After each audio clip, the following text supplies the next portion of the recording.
వైద్యుడు దేవునితో సమానమని భావించే మన దేశంలో కరోనా లాంటి మహమ్మారి నుంచి ఈ సమాజాన్ని కాపాడటం కోసం ఫ్రంట్ లైన్ వారియర్స్ గా నిలబడి తమ ప్రాణాలు సైతం లెక్క చేయకుండా పోరాడినటువంటి ఉన్నతమైన స్థానంలో ఉన్న వైద్య రంగంలో ఉన్న వాళ్ళపై దేశంలో పలు చోట్ల జరుగుతున్న అమానుషమైన ఘటనలు ఈ సమాజాన్ని కలచివేస్తున్నాయి.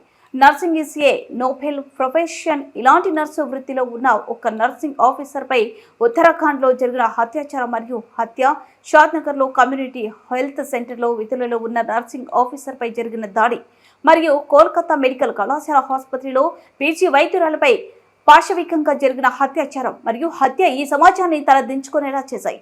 ఆడవాళ్ళు వంటింటి కుందేళ్లు అనే పరిస్థితుల నుంచి ఈ రోజు అన్ని రంగాల్లో ఉన్నత స్థానాల్లో తమదైన ముద్ర వేస్తూ ముందుకు దూసుకువెళ్తున్నారు. ఇలాంటి తరుణంలో ఆడపిల్లలను గొడుగులా కాపాడాల్సిన ఈ సమాజమే పాముల్లా కాటు వేస్తుంటే ఇక ఆడపిల్లలకు స్వేచ్ఛ ఎక్కడుంది? సమాజానికి ఎంతో సేవ చేయాలని తాము ఎంచుకున్న రంగంలో ఉన్నతంగా ఏదైనా సాధించాలని ఆరాటపడి అహర్నిశలు శ్రమిస్తున్న వాళ్ళపై ఇంత కర్కశంగా దాడి చేసి వారి ఆశయాలను మధ్యలోనే ఛిద్రం చేస్తున్న ఈ కిరాతకులకు ఖచ్చితంగా శిక్ష పడాలి. దీనికి నిరసనగా ఈ రోజు ఉదయం 9:30 రామ్దేవ్రాయ్ హాస్పిటల్ యాజమాన్యం భారీ ఎత్తున ర్యాలీ నిర్వహించారు.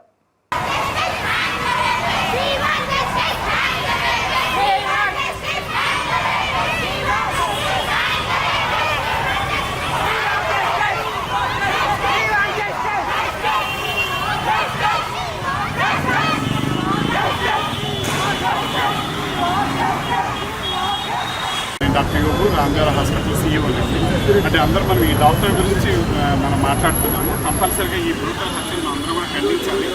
డాక్టర్ సేఫ్టీ అనేది కావాలి, డాక్టర్ జస్టిస్ అనేది కావాలి. కానీ వెలుగులోకి రాని ఇంకో విషయం కూడా ఉందన్నమాట. ఒక నర్స్ డ్యూటీలో ఉండగా ఉత్తరాఖండ్లో ఒక నర్స్, ఇది జరిగిన 2వ రోజునే ఉత్తరాఖండ్లో ఒక నర్సుని అయితే కనుక ఇలాగే రేప్ అండ్ మర్డర్ చేసి తర్వాత ఆ తలను కూడా తీసుకుని వెళ్ళిపోయారు. ఆ తల మన ఆగస్టు 15వ రోజున దొరికింది. ఇలాంటి అంటే డాక్టర్స్లో అంటే హాస్పిటల్లో పనిచేస్తున్న ఏ డాక్టర్ కూడా సేఫ్టీ లేకపోతే డాక్టర్స్ ఏ నమ్మకంతో పనిచేస్తారు. నైట్ డ్యూటీస్ అనేవి సమాజానికి సేవ చేయడంలో వైద్యో నారాయణ హరి అని చెప్తుంటారు.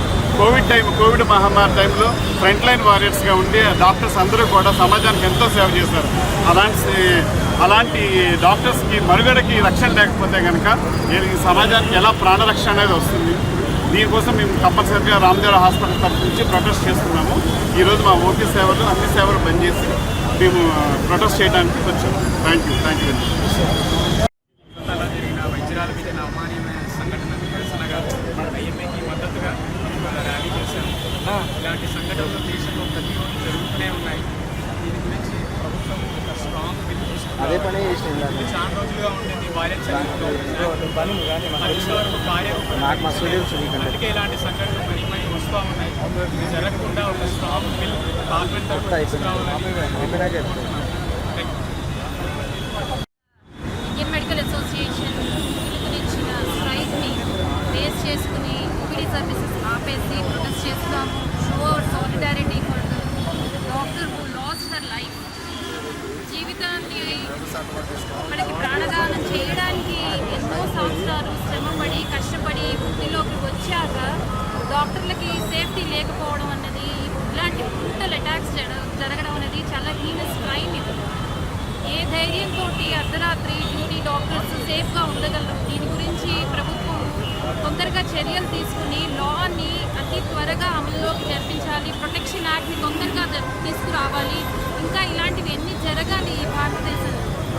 This is really very sad day in the history of medicine and we highly condemn it. Safety లేకుండా ఏ విధంగా డ్యూటీ చేయాలి డాక్టర్స్? Very sad.